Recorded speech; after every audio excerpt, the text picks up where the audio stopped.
Hello everyone, today is 2nd of August, now it's 10 past 9 in the morning Moscow time. I'm Levan Gudadze and this is my first update for the day in which I will share all the main news that are making headlines in Russian media outlets and Russian language pages on different internet platforms. During the day, I will monitor media reports and if there will be enough news updates on some crucial topics, of course, I will try to make a live stream late afternoon and I will share additional information with our community and I will notify about it on a community page on YouTube and also on my Telegram.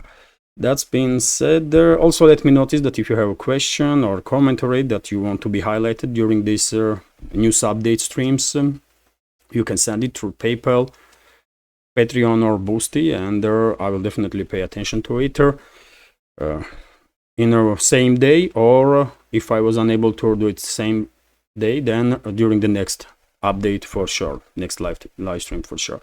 That's been said, let me now take a few minutes to share with you experience of appearance on Duran yesterday.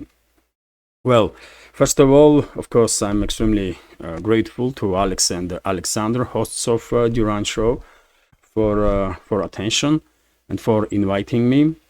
I highlighted many times that Duran is extremely supportive of community and smaller creators like myself, which is, of course, very honorable gesture from them, and I'm grateful for it. And yes, yesterday I was a guest on Duran.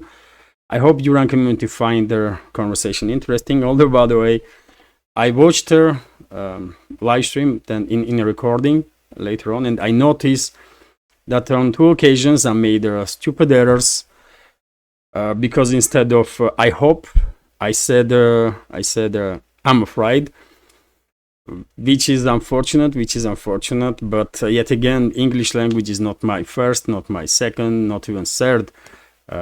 So therefore, when I'm trying to construct sentences as fast as I can, I may make such errors, and I wonder how many times I did something like that during my news updates or live streams on my channel.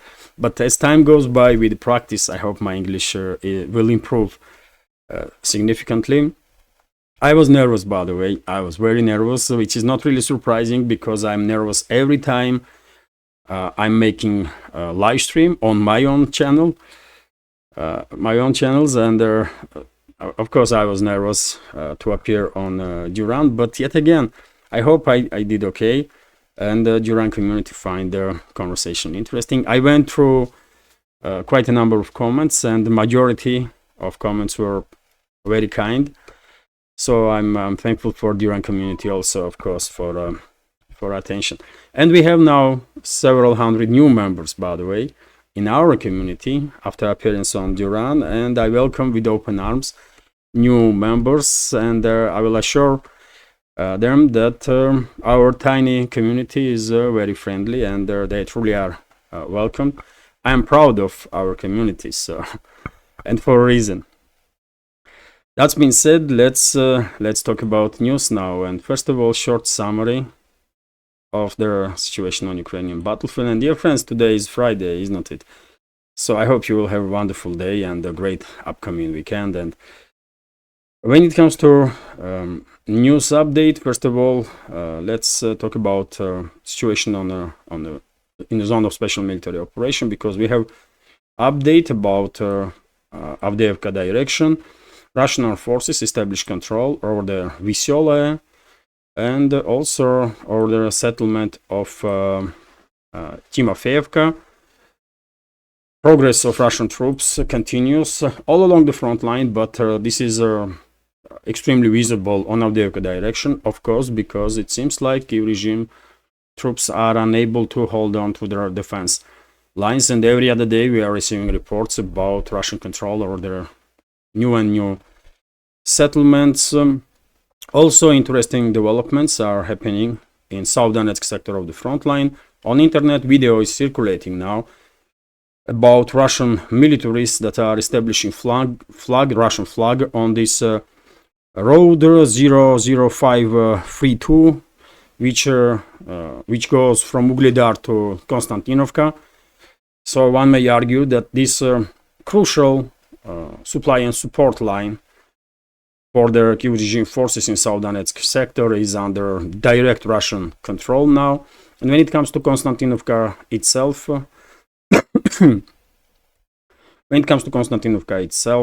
it's only a matter of time, I believe, and this settlement will become under full Russian control. Russian side is conducting local-scale offensive operations in direction of these settlements, and some sources are even reporting that forward units of Russian troops are already inside the Konstantinovka. Hard to tell at this point, but it is definitely a possibility. And if this supply and support line is under direct Russian control, then I guess situation for Ukrainian garrison of Konstantinovka is becoming even more critical. And also I guess we should expect now further advances of Russian troops around Ugledar, and probability that Ugledar will become a hotspot on line of contact before end of this summer, of course, is increasing significantly. Also, Russian troops continue their local-scale offensive operations on New York Toretsk direction, and according to some reports, New York City may end up in at least partial encirclement in fairly short time. Russian troops are also closing into Toretsk itself and further advancing in Kirova and Druzhba areas, which is settlements on outskirts of Toretsk.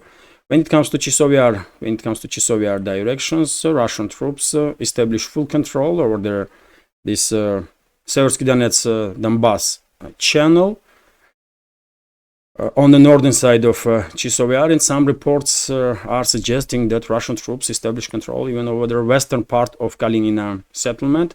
Hard to tell, of course, without photo or video confirmations, but it is also highly likely that Russian troops already partially encircled Chisovyar from the northern side.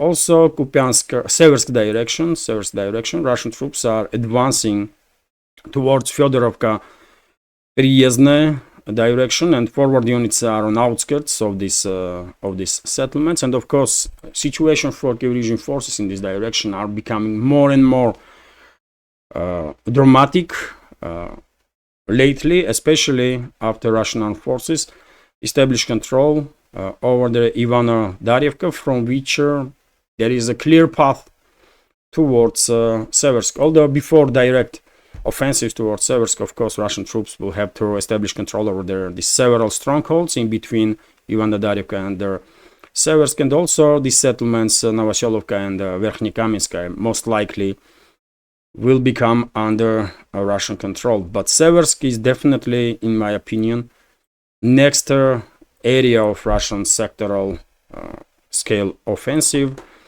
Kupiansk direction initiative is in Russian hands, and Kiev regime is deploying more and more troops, more and more reserves in this area to somehow slow down these local scale offensive operations of the Russian armed forces. When it comes to northern sector of Kharkov region, well, now almost all channels are reporting that Kiev regime's attempts to re-establish control over this buffer zone that Russian armed forces created during the previous couple of months is totally failed. Kiev regime sacrificed at least several battalions in attempts to establish control over the Glubokaya settlement, by the way, this tiny village. Just look at this, man. This is the village, and Kiev regime sacrificed several battalions while trying to establish control over this settlement, and some military experts were quick to forecast that Russian troops will probably withdraw from this settlement, from maybe a number of other settlements in this western flank of this buffer zone. but I was skeptical of it. I was saying that there is no way Kiev regime will manage to achieve initiative on any of the directions and to regain control over anything. And I was correct. I was just correct.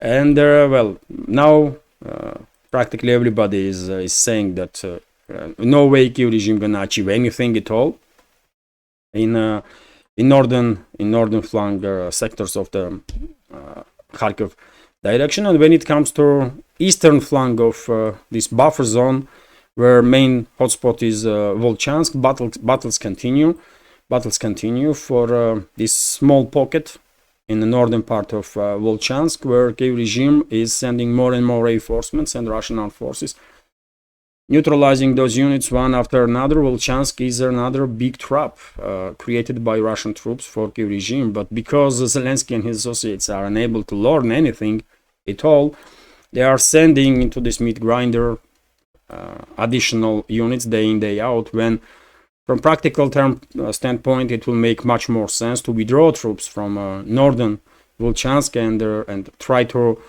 maintain or strengthen their defense lines on their southern Volchansk, or even outside of Volchansk, to leave Volchansk completely. After all, you can imagine what might happen with a unit that is trying to hide in a building, for example. FAB 500 from Russian Air Force, and there is no building no more, and there is no unit no more. But and this is happening on daily basis. Exactly, this is happening on daily basis in Volchansk. But despite Bakhmut, despite the Avdiivka, despite the Lysychansk, despite the many other Chizhov Yar, for example, now, despite all these operations that should give some additional experience or knowledge to Zelensky and his criminal associates, they are unable. They're just simply unable to learn nothing, and therefore they're sacrificing more and more people on this by sending them in suicidal operations to hold on to lines that are undefendable in principle. And this is it when it comes to short summary of the situation on Ukrainian battlefield. I remind you, dear friends, that there are military channels that are providing much more detailed information about the developments on a line of contact. And if you are not familiar with those channels, under this video in description box, I have a recommendation list of the channels that I follow, and you can find them at least several military channels. And of course, when it comes to major developments in this world, of course, I recommend the Duran channel, and hosts of Duran, Alex and Alexander, they have personal channels also, and they, on daily basis, informing us public with about major developments in this world, including Ukrainian conflict. That's been said. Let's talk about some additional news, and of course, still somewhat breaking news at this point, information that Western Russia conducted the largest prisoner swap since the Cold War. Many members of our community, of course, already informed about it. On my Telegram, I shared also information about this exchange, and for example, you can find, if you are interested in names, who exactly was released by Russian side and who exactly was released from Western side. For example, Germany released Russian citizens, Slovenia released Russian citizens, Norway, Poland, and also US. You can see this list of individuals that were released as a result of this exchange. But well, it is important. And by the way, I can say, I guess, that one more my prediction become reality, because if you remember, I was saying that once Evan Gorshkovich, the so-called journalist from US, in reality CIA asset, will be sentenced by court, Russian president will have legal means to pardon him and then exchange. And that's exactly what happened. Although, I was expecting this exchange to take place in about 3 months' time, maybe 6. But I guess work was in a place for this exchange, because, of course, this huge operation cannot be organized in 1 or 2 weeks. So it seems like work was in place for many months. And once Gorshkovich was sentenced, and also once this German citizen, German mercenary that was fighting on behalf of Kiev regime, was sentenced in Belarus and then pardoned by President of Belarus, well, it became clear that exchange might take place. And that's exactly what has happened. Russian president himself went to airport to greet freed Russian citizens, which is well, a good gesture, which is a honorable gesture, really, that highlights that Russia stands next to its citizens, its patriots. Great move from president. And also, by the way, let's talk about some other informations. We have reaction from Kremlin about deployment of F-16s to Ukraine. So the recent reported delivery of the Western F-16 fighter jets to Ukraine will not have a significant impact on the battlefield, and you must be aware of this. Kremlin spokesman Dmitry Peskov told the journalists on Thursday, sorry. His statements came after, and dear friends, when it comes to English language, I guess many people are making mistakes between Tuesday and Thursday, and I also do it quite often, I guess. So it was Thursday, of course. So he's because when you read it, by the way, they on the first look, they look similar, kind of. But anyway, as I said, English is not my first language, so. But anyway, let's continue. His statement came after Bloomberg reported on Wednesday that the first batch of US-made jets had arrived in Ukraine. It is not yet clear which country supplied the aircraft, but the outlet noted that the number of warplanes was small. This was a report on Bloomberg, but later on, as I reported yesterday, we had the Times article according to which 6 F-16s were delivered to Kiev regime, and those planes used to belong to Netherlands Air Force. So at least 6 planes. Then some other reports came in about 12 F-16s, and now everybody is speculating about this number. In any case, no matter how many F-16s have been delivered to Kiev regime, of course, they're not going to become any sort of game changers. No way. Only question, and I spoke about it yesterday, only question now is how Russia will respond. And yesterday I highlighted there are several possible scenarios. First is increased bombing campaigns on airfields that Kiev regime controls. Second is can go parallel with the first one. Second is creation of additional issues for enemies of Russia in third theaters of operation. Let's see.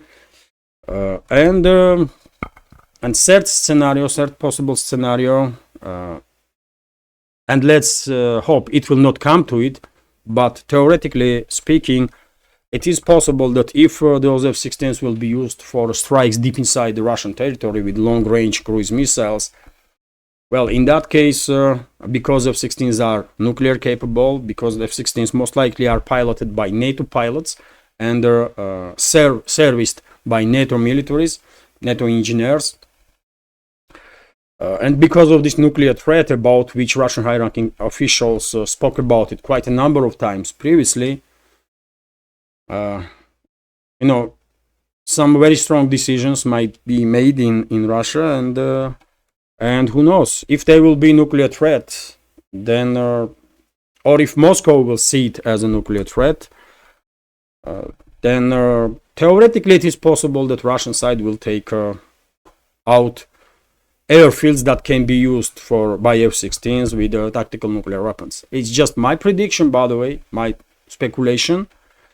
It might happen, it might not. Let's hope it will not happen, but if necessary, then, well, there are at least several airfields in Ukraine, by the way, You have to deal with objective reality, isn't it? There are several Soviet-built airfields in hands of Kiev regime right now that almost impossible to take out from action for a long time with conventional weapons. You just cannot do it. Those airfields are built to withstand conventional weapons strikes, right? And if you damage airstrip itself, it only takes like maximum couple of days, maybe a week, and the airfield is operational again.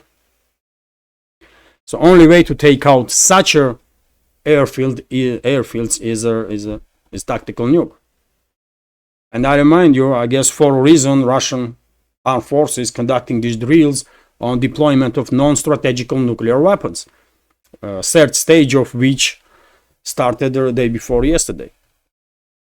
I mean, some people may don't like that I spoke about this topic, but this is possibility, and our community, if it happens, our community will know reasoning behind this.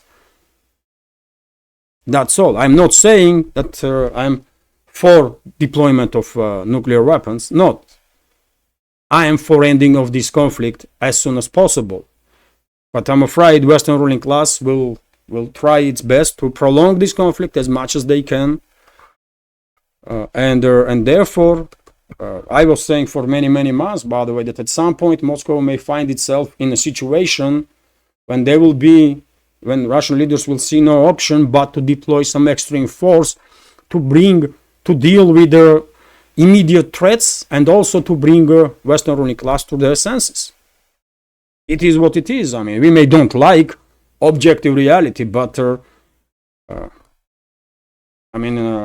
it will not change reality itself, isn't it? We have to deal what we have.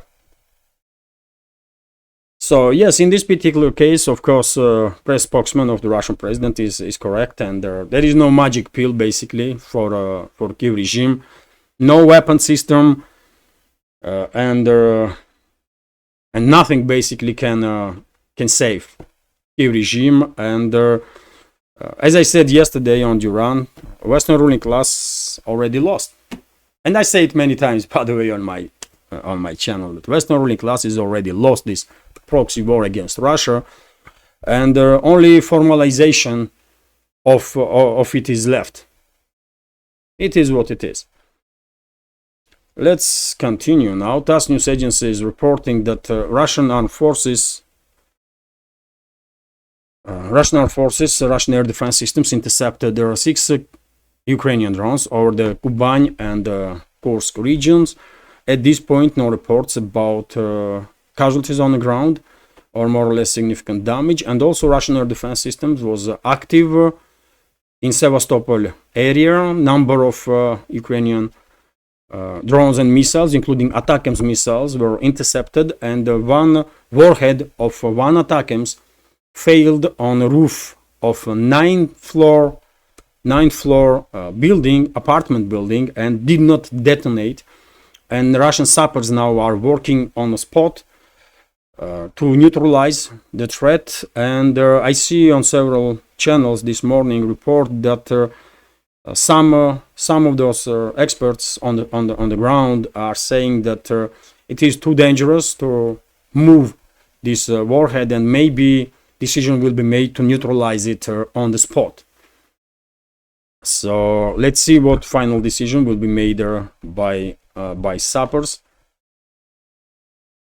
Also, RIA Novosti is reporting, and this is yesterday's report, by the way, that Russian armed forces destroyed 3 launchers of the Patriot air defense systems in a zone of special military operation, which is a big deal, which is obviously a big deal because Kiev regime is already suffering with lack of air defense systems.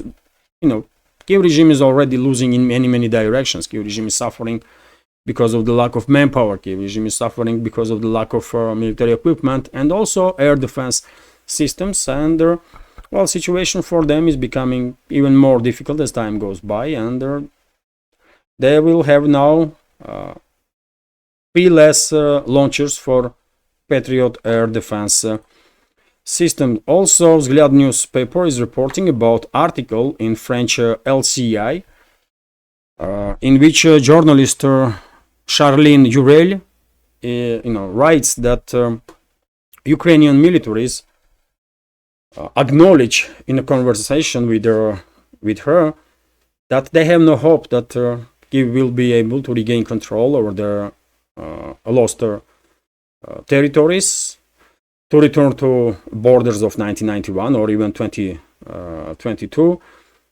which is understandable.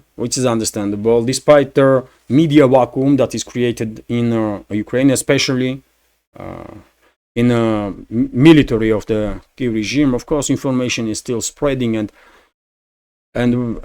people, especially now when many forcefully mobilized people are ending up on a line of contact, and they are much better informed than military personnel that was mobilized earlier.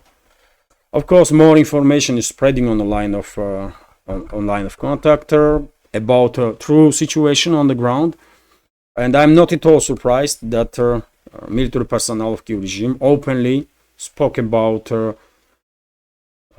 French journalists about absence of any hopes for Kyiv regime to achieve any success on the line of contact. And according to Charlene Urel, militaries that she spoke to expressed opinion that Kyiv should start negotiations, which is also interesting. I mean, lately we are almost on a daily basis receiving this news from the Kyiv itself or from Western media outlets that negotiations should start. This is a big change in a tune, big change in the statements.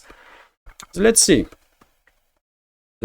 Everybody should probably beginning to understand in the West that they lost, and they are now looking for off-ramp. But it's gonna be a huge debacle, by the way, because at some point, I guess Western ruling class have to explain to their public why they finance this war, why they prolong this proxy war against Russia for years and years, when it could end in 2022, and it would not even started if Western ruling class will listen to Russian leadership before 2022 special military operation began, when Moscow was issuing calls for Western leadership to have negotiations about general negotiations about security issues, security concerns that Russia has, West has to normalize relationships. There was many calls before special military operation began, isn't it? Not that many articles are paying attention to it now, almost nobody, but that's the factual. There was Moscow's attempt to resolve issues diplomatically before special military operation began. And when special military operation began, of course, we know that in Belarus and then in Turkey, there was negotiations between Moscow and Kyiv, but Western ruling class derailed that negotiations, during which some preliminary agreements have been even reached to end the hostilities. So, of course, at some point, because it is becoming more and more obvious for just about everybody that Western ruling class lost this proxy war against Russia, of course, at some point, Western ruling class have to answer to some questions, will be forced to answer to some questions, and I wonder with what explanations they're gonna come up. They sacrifice Ukraine. Because of them, hundreds of thousands of citizens of Ukraine have been killed on the battlefield. Even more wounded, millions and millions were forced to flee country. And for what? Why Western ruling class provoked this conflict? Why they start this proxy war against Russia? And why they spend over 300 billion of taxpayers' money for this proxy war? It's a legit questions, by the way, and someday I hope Western ruling class will be forced to answer to those questions. And in ideal world, those Western ruling elites will end up in a court room and will be prosecuted for all the crimes that they committed against their own citizens and also against humanity. But anyways, I'm not at all surprised that this during the conversation with this French journalist, Ukrainian militaries expressed opinion that there is no hope for military success on the battlefield, and they are calling Kyiv regime to start negotiations. RT is also reporting that Ukraine is on brink of default, which is also not surprising. Ukraine's Vladimir Zelensky has signed the decree allowing for the suspension of the country's external debt payments for 2 months starting August 1st, and hopes to reach a restructuring agreement with their creditors in order to avoid default. Last month, Ukraine announced a preliminary deal with the committee of its main bondholders to restructure the country's near 20 billion worth of international debt. The proposal specified a 37% nominal haircut on the nation's outstanding international bonds, saving Kiev 11.4 billion in payments over the next 3 years. Ukraine will issue new euro bonds in return. Well, I wonder why anybody is investing in Kyiv regime. If it's Western Ukraine, I mean, if there are some investments in Western Ukraine, I can still understand that, because most likely Western Ukraine will eventually end up under control of NATO once Ukraine will undergo full-scale disintegration. But rest of the Ukraine, I mean, how stupid one should gonna be to invest in rest of the Ukraine under Kyiv regime, under current Kyiv regime, and have some hopes that they're gonna receive their money back. I mean, unbelievable, man.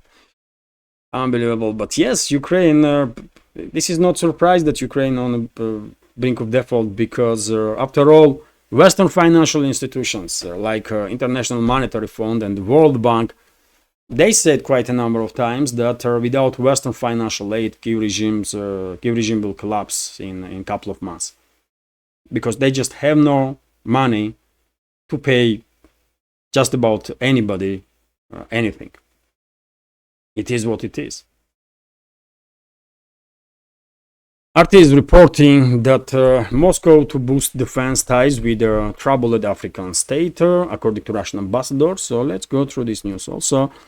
Russia is planning to strengthen security cooperation with the Central African Republic after the UN Security Council decided to lift a decade-long arms embargo on their troubled nation. RIA Novosti reported on Wednesday, citing Alexander Bikantov, Moscow's ambassador in Bangui. UNSC imposed a weapons ban on the Central African Republic in 2013 in response to violent clashes that resulted from overthrow of former President Francis Bozize by predominantly Muslim Seleka rebels. The coup sparked reprisals from largely Christian militia groups, resulting in a civil war that has killed and displaced thousands of people in one of the world's poorest nations.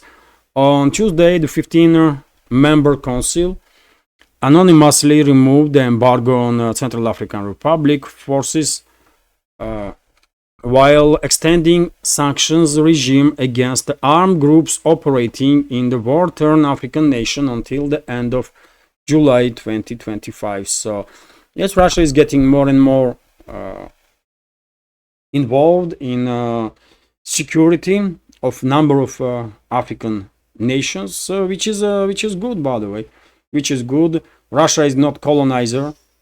Russia is not seen as a colonizer. Russia is seen by African nations as a friend, and therefore there is of course high trust in Russia, and they are asking Moscow for assistance, and whenever Moscow can provide this assistance, of course, most likely that's exactly what will happen, and hopefully at some point, these troubled states in African continent that need support and assistance will overcome all the difficulties and will find a way towards peaceful development and prosperity, with Russian help and with help of other BRICS member states. Let's continue, and Art is reporting that US could lose a potential war against Russia and China, according to a report. Wow, that's interesting. So the US is unprepared for a potential war with major adversaries, as its military lacks both their capabilities and capacity required for the combat, according to congressional report. The panel tasked by Congress to review US defense strategy has revealed significant flaws in the US Defense Department's ambitions of deterring a major conflict or preventing in one. Come on, man. US is preventing conflicts? Are you serious, man? These people in US Congress or in US so-called elites really believe that US is this exceptional and truly democratic leader of this world? Do they really believe in this nonsense? Modern US is a major threat for humanity. Let's be clear about it. Modern US is a major threat for humanity. There is no way US can be seen as some sort of democracy or democratic leader of the free world. It's just total nonsense, right? And I guess the Western ruling class knows about it perfectly well, but they still are operating with these words, because they want to feel good. Like, we are good guys, and the rest of the world, they're,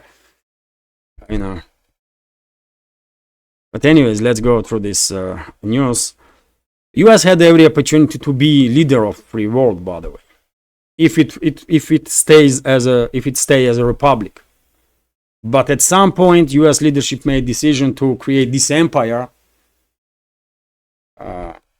of lies, this evil empire basically, and it's failing now.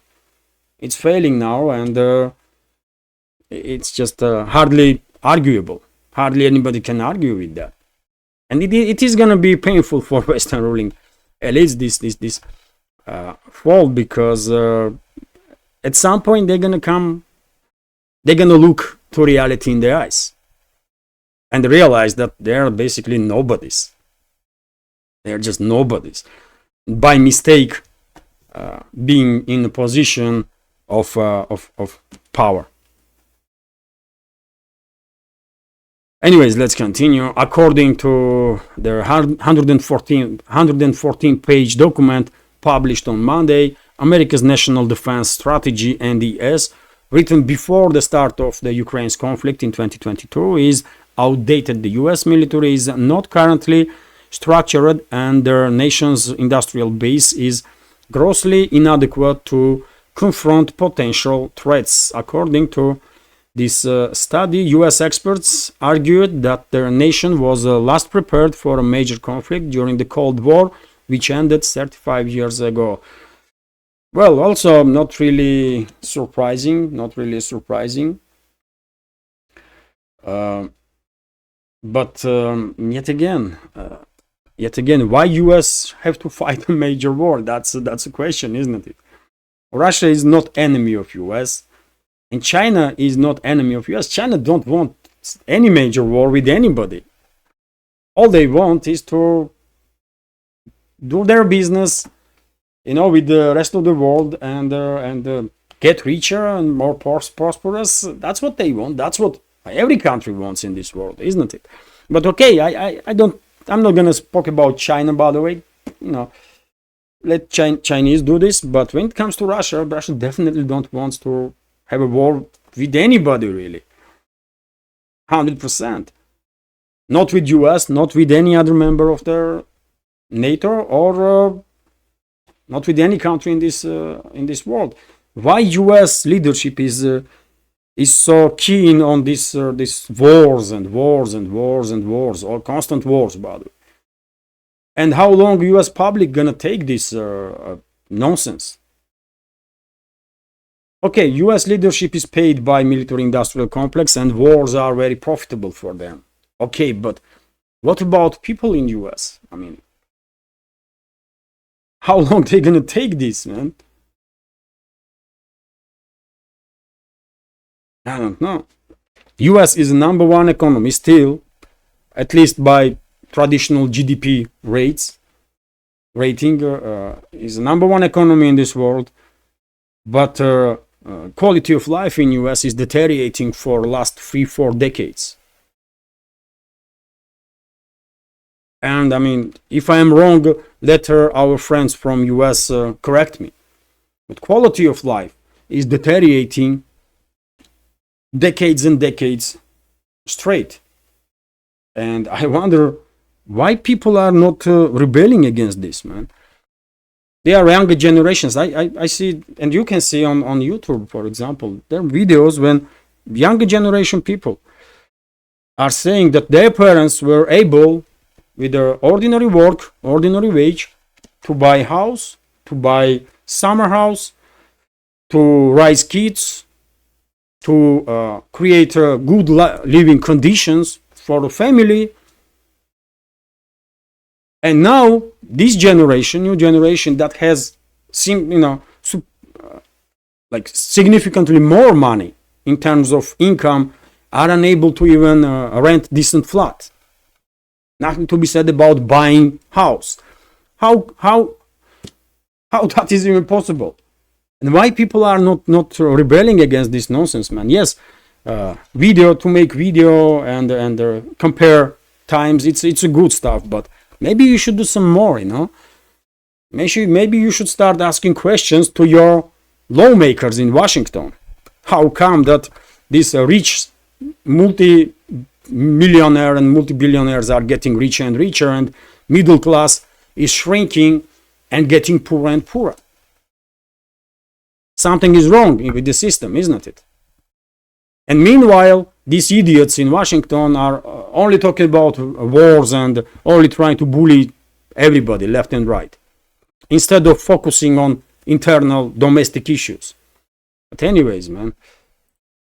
Anyways,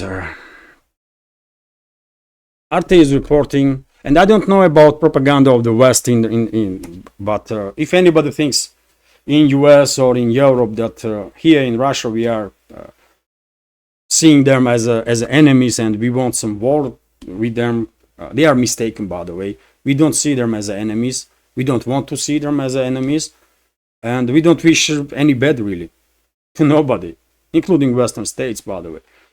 All we want is to just have normal relationships, for God's sake, and to live our lives peacefully, and that's it really, and be happy. It's not that much really to ask, isn't it? Arte is reporting, by the way, and I will end this video, this update on this news, that US, as I just said, by the way, US is threatens to hit NATO applicant with the sanctions, and this time US is threatening Georgia. I mean, that's what modern US is, man. Bully that is losing its stand and realizing it and becoming more and more aggressive because of this desperation. That's how US is acting on the world stage. That's how we see US from outside of that country. So let's go through this news. US may introduce sanctions against Georgia to force the former Soviet Republic to change its policy course in line with their Western countries. Deputy Secretary of the State for European and Eurasian Affairs James O'Brien told the Senate Foreign Relations Committee on Wednesday relations between Washington and Tbilisi deteriorated after Georgia passed the so-called Foreign Agents Law in May. The legislation obligates non-governmental organizations, media outlets, and individuals who receive more than 20% of their funding from abroad to register as their entities promoting the interests of the foreign power, and to disclose their donors or face fines up to $9,500 basically. You asked about sanctions. We are, and this is quote, you asked about sanctions. We are actively considering our options there. I won't preview anything, but we are looking at it. O'Brien told the committee, noting that Washington has been reviewing aid provided to this South Caucasus nation. He expressed hope that Georgian authorities would change their policies in the near future, adding that Washington is ready to support everything that will contribute to fair and free parliament election in Georgia this fall. By the way, yesterday on Duran, we spoke about possible disturbances in Georgia after October 26 parliamentary elections. And me personally, I'm 100% convinced that US will try to conduct regime change after those elections. Most likely, US assets in Georgia, including President of Georgia, will not recognize the results of those elections. Then US and other Western states will get involved. They will most likely not recognize elections. And if Georgian government and their security services will not stay strong, I'm afraid regime change might take place. But let's see. Danger is real, and the Georgian government knows about it. So I guess they are preparing for it. And also, by the way, it's not just this law about foreign agents that Washington is not happy about. Western ruling class is attacking Georgia because of the economical ties between Tbilisi and Beijing. Chinese businesses are actively working in big projects, in big infrastructure projects in Georgia. For example, there is a Gudauri project during which 5 bridges were built. By the way, the longest tunnel in Caucasus region was built, and this is done. Gudauri, you to know, is very close to Russian border, and building infrastructure in this area definitely will increase potential of their north-south trade route. And Western ruling class is not happy about it. And also, Washington is even more angry on Georgia because of the combined project of Georgia and China to build a deep water port in Anaklia, by the way, on Black Sea coast of Georgia. So it's not just about this law about foreign agents that Washington is whining about, but also involvement of Georgia, at least partial involvement of Georgia in this Chinese Silk Road project, which is logistical project that spreads for thousands and thousands of kilometers in north, south, east, west, every direction. It's a huge project, and